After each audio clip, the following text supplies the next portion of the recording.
And I remember one time I got this call from the National Guard, and I got off the phone, and Carolyn said, "Who was that?" I said, it's my captain. I got to leave. Now, I'll be gone a minimum of 2 weeks. She's sitting in a chair with 2 babies, one on each arm, rocking them. Looked up at me with this, "You're not going to leave us," look. I said, "I have to."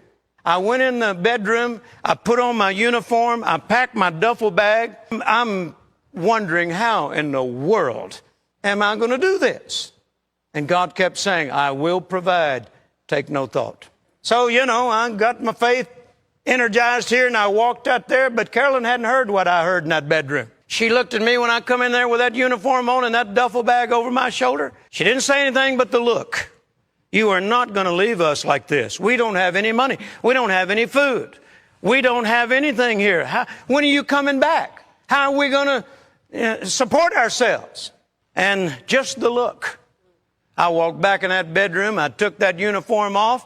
God said, "What are you doing?" I said, "I can't leave my family like this." He said, "You have to go. You took an oath. You got to go. I will provide."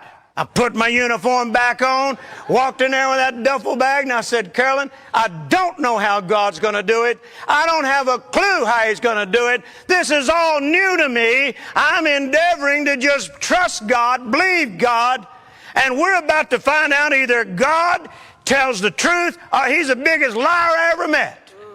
But He said, I will provide." She said, "I believe it. Now you get on out of here and do what you are supposed to do. Don't you worry 1 minute about me and the girls. God will provide."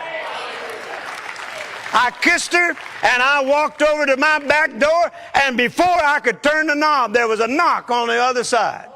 I opened the door, and the man stood there and said, "Jerry, where are you going?" I said, "I'm going to Fort Humbug, and then we're going to New Orleans." He said, "Well, man, I got here just in time." I said, "For what?" He said, "Well, God spoke to me this morning to bring you some money, and I've been arguing with God all day, and God told me I better get over here and bring you this money and do it now." I said, "I don't doubt it. Bring it here, brother." He gave me that money. I turned around to Carolyn and went, "Mandola bako sobriba kaliba." And the interpretation is, God did provide. He was proving to me right then, as a young Christian, endeavoring to learn how to walk by faith, that God will provide. For anybody who would ever be in need, if they would look to God, God will provide.